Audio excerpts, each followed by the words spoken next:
Quotemen.com.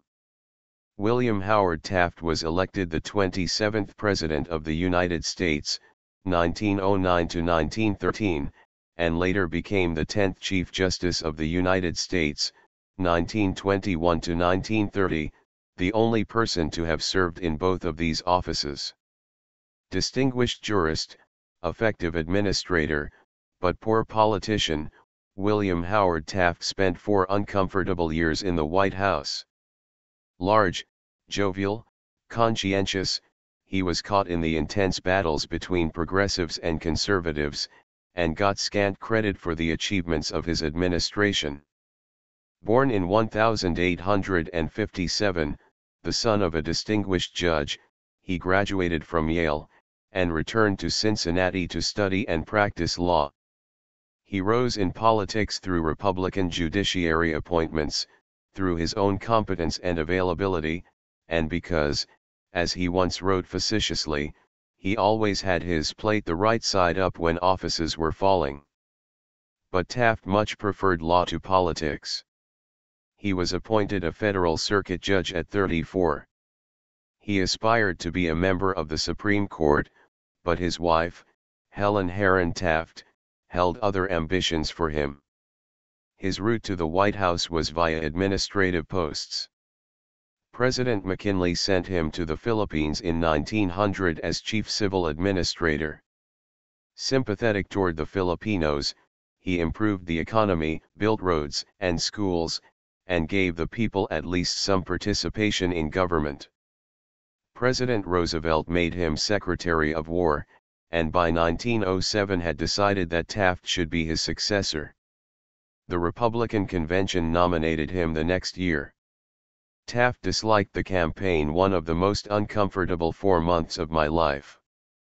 But he pledged his loyalty to the Roosevelt program, popular in the West, while his brother Charles reassured Eastern Republicans.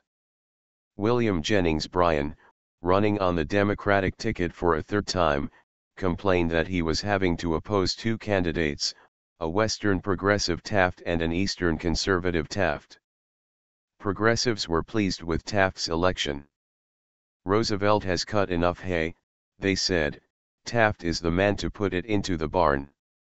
Conservatives were delighted to be rid of Roosevelt, the Mad Messiah. Taft recognized that his techniques would differ from those of his predecessor. Unlike Roosevelt, Taft did not believe in the stretching of presidential powers. He once commented that Roosevelt ought more often to have admitted the legal way of reaching the same ends. Taft alienated many liberal Republicans who later formed the Progressive Party, by defending the Payne-Aldrich Act, which unexpectedly continued high tariff rates. A trade agreement with Canada, which Taft pushed through Congress, would have pleased Eastern advocates of a low tariff, but the Canadians rejected it.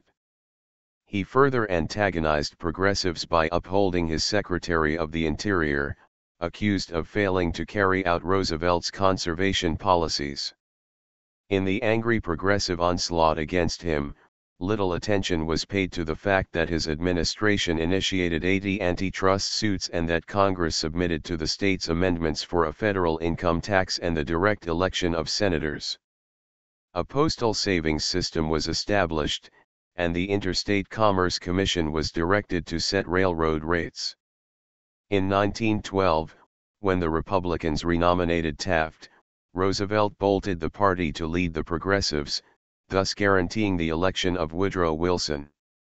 Taft, free of the presidency, served as professor of law at Yale until President Harding made him Chief Justice of the United States, a position he held until just before his death in 1930. To Taft, the appointment was his greatest honor. He wrote, "I don't remember that I ever was president." The presidential biographies on whitehouse.gov are from the Presidents of the United States of America, by Frank Friedel and Hugh Siding. Copyright 2006 by the White House Historical Association. Thank you for listen. For more visit www.quotemen.com.